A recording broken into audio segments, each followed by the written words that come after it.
Welcome into Jax State today. I'm Chase Robinson.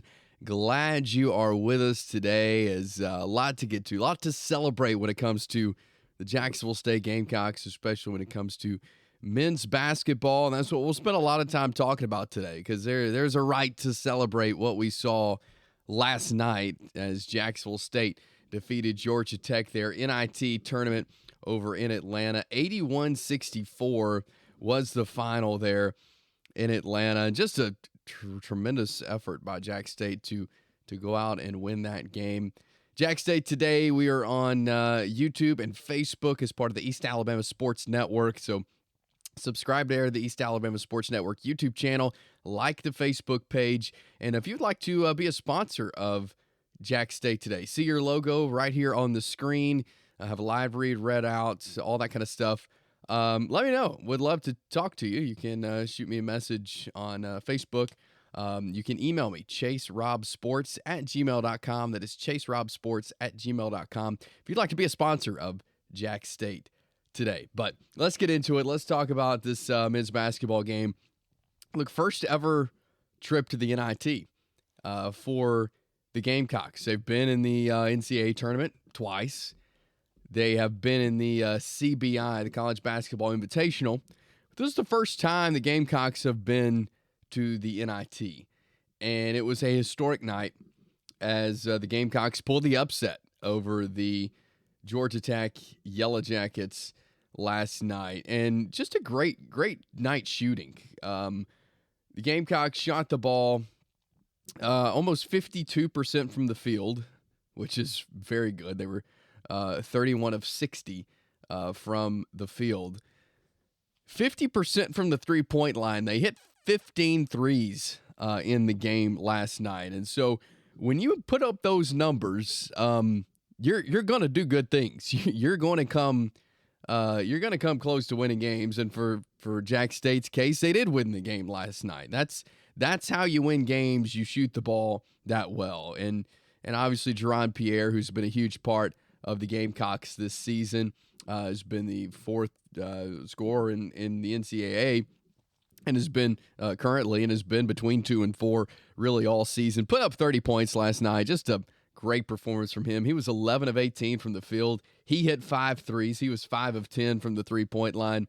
So he was great. Marcellus Brigham Jr. was great. He had 16 points. He was 6 of 8 from the field, 4 of 5 from behind the three-point line. So he was knocking him down last night. I thought he hit some really big shots and some really big moments as well. And Jowie Tuka as well, 14 points for him last night, 5 of 11 from the field, 4 of 9 from behind the three-point stripe. So he shot the ball really well. And he's been a great role player for Jacksonville State. And obviously Pierre's been the guy, but I feel like there's been so many guys around him who have stepped up to help make it happen.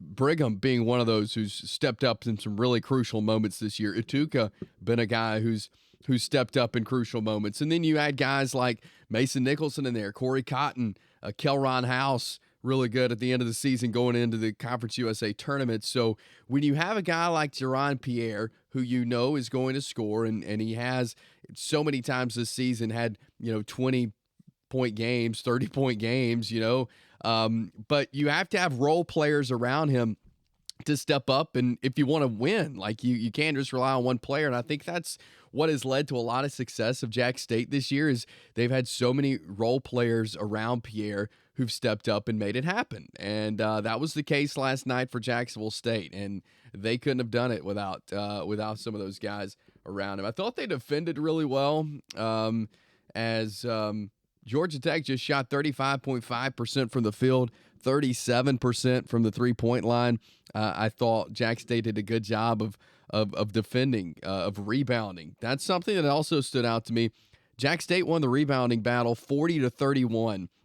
They got 11 more than Georgia Tech, and so I thought that was crucial in that game, is they dominated the boards. And Jax State has been good at that this year. That has been definitely a calling card of this Gamecock team, is being able to clean up the glass, and they did so in a big moment last night against Georgia Tech. So overall, a fun night, just a historic win. That was the first time Jax State has beaten a Power 4 program since 1953 when Jax State beat Alabama in Tuscaloosa. So historic night, huge night for the Jacksonville State Gamecocks. And you look at this team and they're on to round 2 of the NIT, and they either get UC Irvine or we'll take on Northern Colorado. So they'll have their hands full next up no matter what. But this is a team that has shown that when they are playing at their best, then they can play with anybody. If they are shooting the ball like they did last night, if they had shot the ball like they did last night against Liberty Saturday night in Huntsville, that'd have been a high-scoring game because Liberty, the way Liberty shoots the ball as well. So just man, it's fun to watch this team. This team is something special, and obviously you want to win the conference, you want to get to the NCAA tournament. But I thought this was a good draw for Jax State to get into the NIT and now to win a game, and they just wanted it more, and it looked like that last night. You know, Georgia Tech wanted to be in the NCAA tournament, didn't get there in the NIT, and Jax State looked like they wanted to win that game more than Georgia Tech did last night. And credit Ray Harper and staff for getting the Gamecocks ready. Mentioned Ray Harper hitting number 600 last night. That's huge. Anytime you get that many wins, but Ray Harper has done just a tremendous job at Jacksonville State, leading this Gamecock men's program, and for him to reach number 600 is special. It's impressive. It's hard to do that. It's hard to win games at the highest level of Division I basketball, and Ray Harper's doing that at Jacksonville State. He won in NAIA, he won in Division II, and he's winning in Division I. And really in every area that he's been in, he wins games, and I think a lot is to be said on that. So Gamecocks on to round 2. We will find out tonight. We're doing this on Wednesday morning here, so we'll find out tonight when UC Irvine and Northern Colorado meet up out there in California, who the next opponent for Jacksonville State will be. If UC Irvine wins, Jacksonville State will make the trip most likely on Saturday out to take on UC Irvine out in California. So it'll be interesting to see what the Gamecocks can do. Hopefully make a little noise in the NIT.